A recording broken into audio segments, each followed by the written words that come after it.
ഞാനിന്ന് പീച്ചിങ്ങയും മുട്ടയും കൂടിയിട്ട് മെഴുക്ക് പുരട്ടി തോരൻ പോലെ ഉണ്ടാക്കാൻ തേങ്ങയൊന്നും ഇടാണ്ട്. അപ്പം നമുക്കതെങ്ങനെ ഉണ്ടാക്കല് നോക്കാം. അപ്പം ഞാനിത് അരിഞ്ഞെടുക്കുമെന്ന്.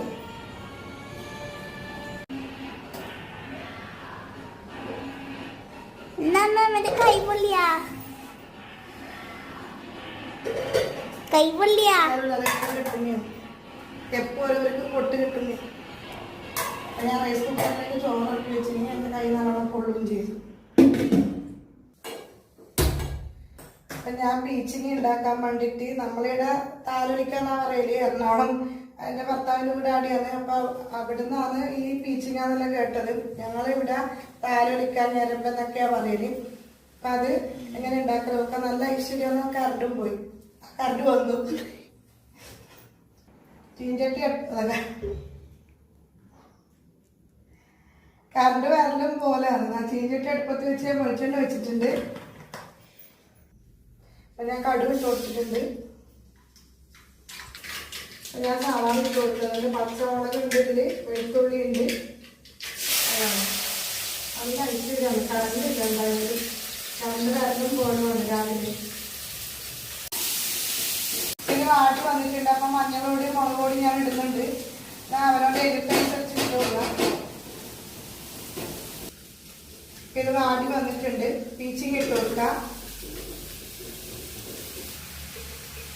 അപ്പം ഞാൻ ഉപ്പിട്ട് കൊടുത്തിട്ടുണ്ട്. നന്നായിട്ട്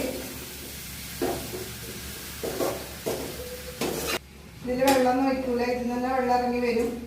ഇനി ഇത് വേവിച്ചെടുക്കാം.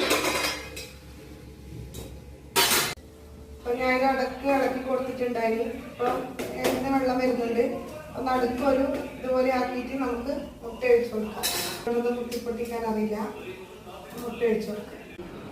അപ്പം ഞാൻ ചോറ് കഴിക്കാൻ വേണ്ടി പോകുന്നത് നമ്മൾ പീച്ചിങ്ങയും മുട്ടയും കൂടിയിട്ട് താളിച്ചത് മാങ്ങ അച്ചാറുണ്ട്. ചോറ് കഴിച്ചിട്ട് വരാം.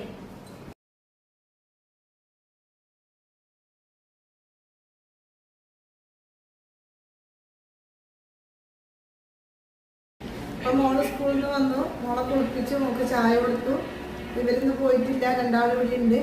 അപ്പം നമ്മൾ ചായ കുടിക്കാൻ വേണ്ടി പോകുന്നു. ഇവിടെ ഇഡ്ഡലിയാണ് കഴിച്ചത്. ഈ ബിസ്ക്കറ്റ് നല്ല ഇഷ്ടമാണ് നമുക്കത്. പഞ്ചസാര ബിസ്ക്കറ്റ് എന്നാണ് ഞങ്ങൾ പറയല്. നല്ല ടേസ്റ്റാണ് കഴിക്കാൻ വേണ്ടിയിട്ട്. ഈ ചായ ഉണ്ട്, കേക്ക് ഉണ്ട്. അടുത്ത വീഡിയോയ്ക്ക് കാണുന്നവരെ എല്ലാവർക്കും എൻ്റെ ചാനൽ ഇഷ്ടപ്പെട്ടിട്ടുണ്ടെങ്കിൽ എല്ലാവരും ലൈക്ക് ചെയ്യുക. അടുത്ത വീഡിയോയ്ക്ക് കാണുന്നവരെ എല്ലാവർക്കും ടാറ്റാ.